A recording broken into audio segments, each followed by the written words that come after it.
Hi, welcome to Luxury in Moderation, where we appreciate the finer things in life without going overboard. Today, let's talk about Van Cleef and Arpels. And I don't even know if I'm pronouncing that correctly. So if you know, please let me know in the comments below. But I know I have mentioned VCA here and there in a couple of my videos, but I have finally been able to come to a conclusion and my final thoughts about the brand and their pieces, and I would like to share that with you guys today. If you're new here, hi, my name is Joanne, and every week I upload videos about luxury handbags and other luxury lifestyle products. So if you like what you hear, please consider liking this video and subscribing below so you can join me on my luxury journey. Now, back to VCA and my roller coaster of discovering them to craving them to now finally, what do I think about them? On YouTube last year, as I became more and more immersed in the luxury community, I learned about Van Cleef and Arpels, and I was like, oh, what is this? I need to know what it is. So I started doing more research, and of course their most known line or piece are the Alhambra pieces. I know I've definitely seen a Alhambra necklace before, but I always confused it with an LV piece because the Alhambra clover really looks like the LV flower motif to me, and I thought that LV was just making necklaces in that flower. Well, every time I would ask, oh, is that an LV piece? They would be like, no, it's like VCA. Like, don't you even know anything? Right? So I was really embarrassed, and now I have finally come to know what VCA is. As I watched more and more videos about Alhambra bracelets and necklaces and their sweet line, which is like the tiny version, and the magic line, which is the large version, I became obsessed with thinking I needed this as well. Like, what is true luxury? Can I even call myself a luxury YouTuber if I don't own a Van Cleef and Arpels piece, right? Like, the entire community is talking about it. I have to know what I'm talking about. After watching these videos and learning all I could from online, I wanted to see for myself what all the hype was about. So I ventured into my closest Van Cleef & Arpels store, and I wanted to figure out, what piece should I get? What should I set my sights on? And at that point, if you've watched my fine jewelry collection, you'll know that I have a ton of single pendants, little pendants, and I just didn't need more of that. I didn't need a chain with one single pendant in the middle. So I really wasn't attracted to a single pendant Alhambra. So I was really interested in getting a Alhambra piece that was either 10 or 20 motifs.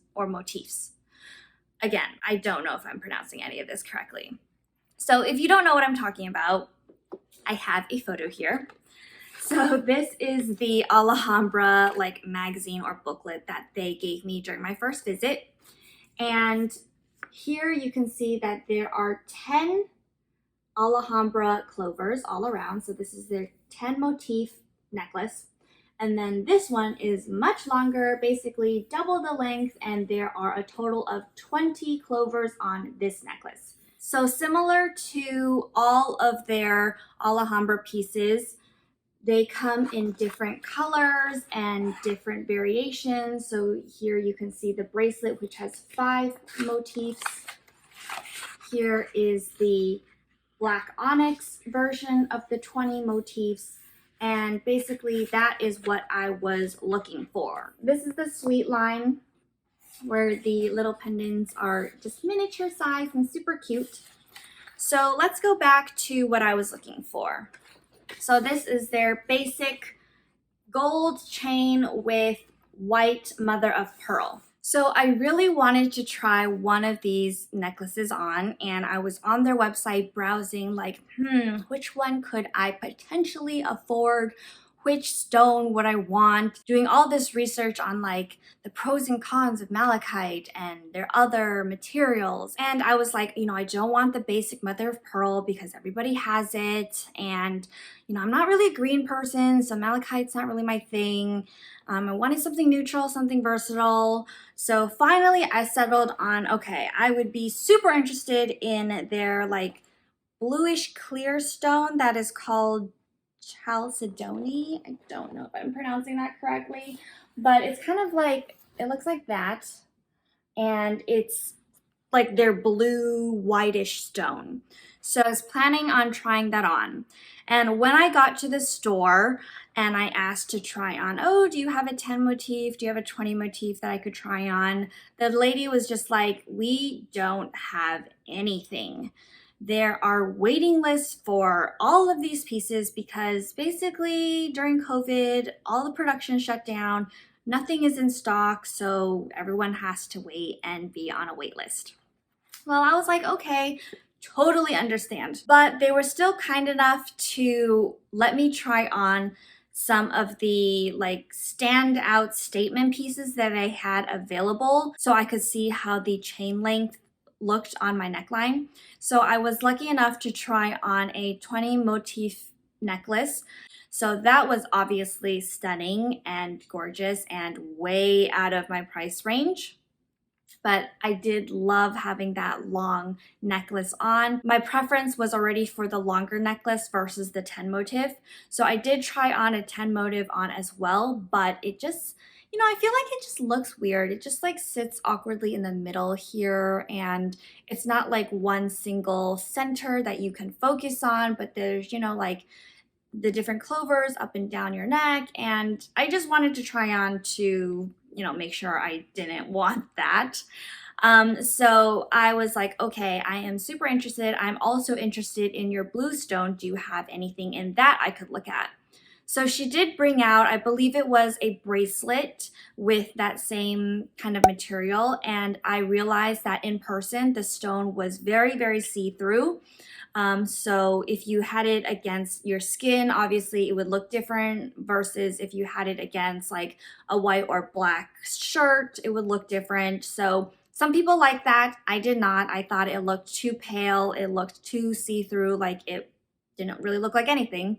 So I was glad I was able to see an example of that in person, so I wouldn't therefore purchase it. So I did ask if I could be put on the wait list for a 10 motif and a 20 motif necklace, whichever one came in first. And she said that is probably a good idea, especially if you want it in the mother of pearl material, because that did seem to be what France was producing and continuing to ship out, even though it was like few and far between. They do understand that their basic mother of pearl line is the most popular, and they do want to keep up somewhat with demand. So they realize, that's what their customers want. That is what we will produce, and, slowly cut down on the wait list. She got my information, and then she continued to check up on me. Hey, do you still want this? Do you still want to be put on the wait list? Because every so often they would just update their wait list. Now I knew that, I would have to wait a while for my necklace to come in, but during that time I could save up money, right? So now I was focused on saving every single month for this necklace, this 20 motif necklace, which is 16,000 US dollars currently. So that was the price that she quoted me. That's the price that's on the website. That is a crazy amount of money for mother of pearl and a gold chain. And I know that, but still, I was obsessed. I thought I needed to get this. This is what luxury is. Now, come April, I get another chance to visit another store, and this time I'm asking to try on a gray mother of pearl earring, because the good thing about Van Cleef & Arpels earrings, at least for the Alhambra vintage line, is that you don't need to have your ears pierced in order to wear one of their earrings, because they do have the clip design for their Alhambra vintage earrings.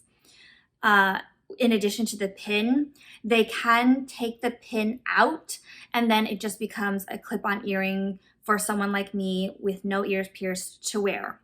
Now, this is not true for their sweet Alhambra line because the sweet earring is so tiny that they don't have the clip. It just has like the pin function and you can't take the pin out.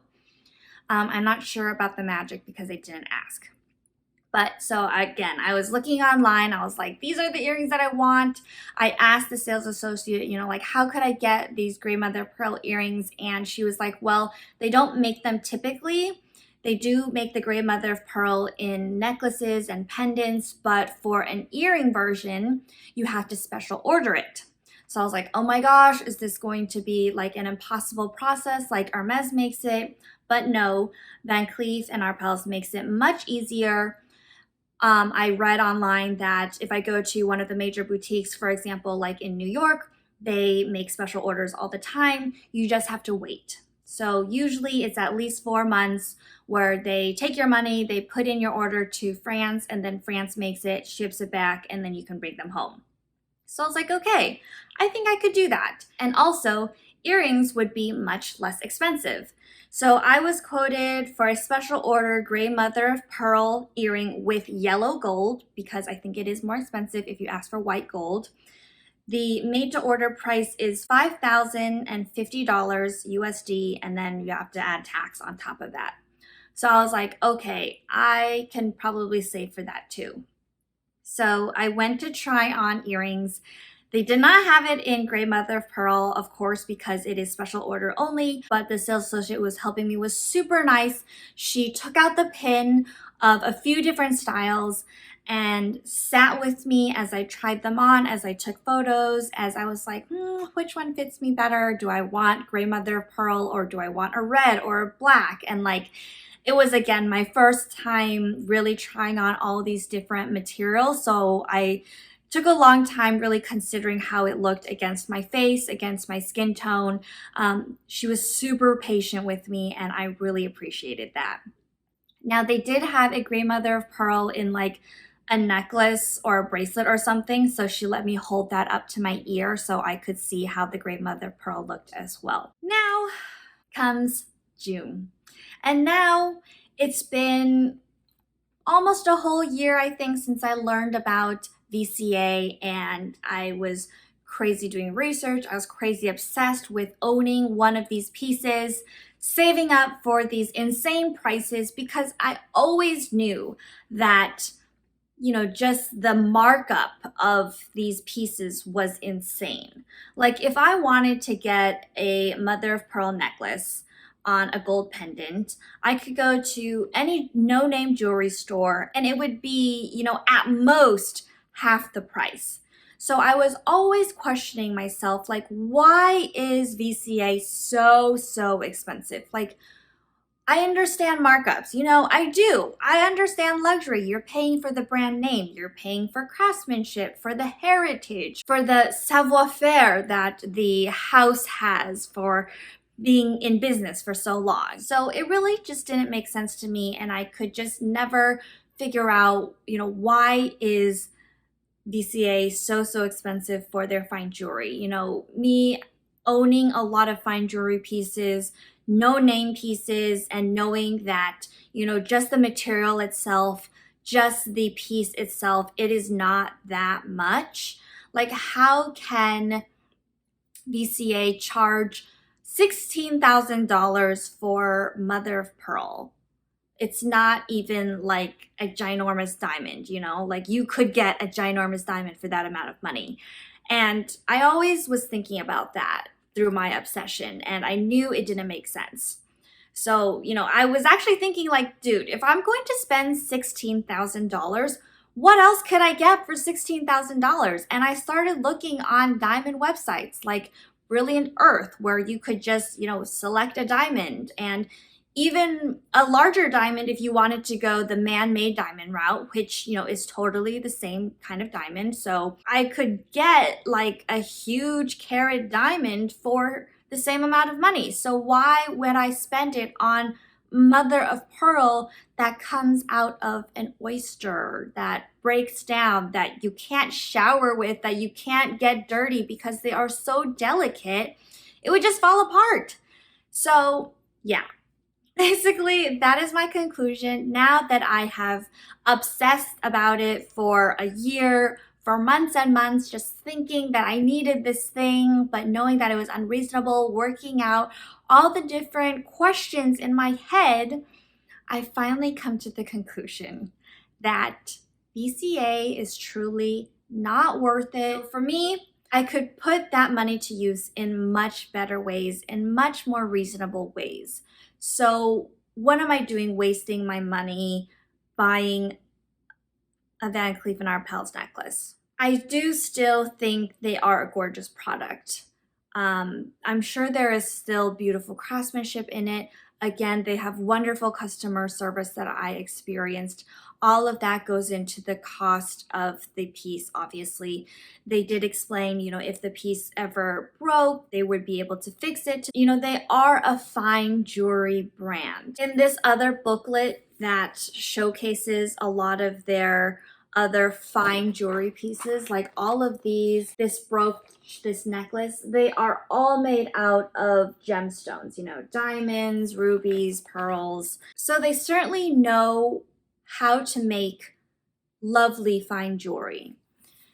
But the prices just don't make sense to me. Like, they're just astronomical compared to the base product, even if you tack on the brand name. So I have decided that I can live without the 20 motif Alhambra necklace, and I am not going to chase that dream, and I'm going to use the money that I saved to much better use. But I do still think that the earrings might warrant the purchase, especially because, there are so few fine jewelry earrings that I can wear.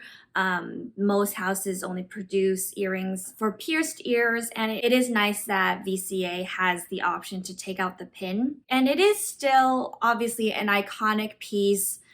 I'm still into that luxury branding aspect of it. I just can't decide if the gray mother of pearl truly is the right one. If I was to get an earring from them, I would only get one. Again, I wouldn't want to spend more money than that. So I really have to pick the right material. And I feel like the white mother of pearl, sometimes when it hits the light, it just looks white and plastic if you don't see it up close and people think you're wearing a knockoff. But other times I think the gray mother of pearl, when the light doesn't hit it and it looks black, is that a good look? So I'm still deciding. We'll see if I ever get a VCA piece. So if you have any suggestions for me, please let me know in the comments. I would love to hear your feedback. If you have any experience with any of the materials, are they truly as delicate as they say? If you get a splash of water on the malachite, is it going to be ruined forever, So thank you guys so much for watching, for hearing my rant and story and crazy mental gymnastics that I'm doing with VCA. I truly appreciate you spending your time with me. If you like talking about luxury and jewelry, please like, subscribe, and hit that notification bell below, and join me in enjoying luxury in moderation. I can't wait to see you in my next video, and thanks again. Bye!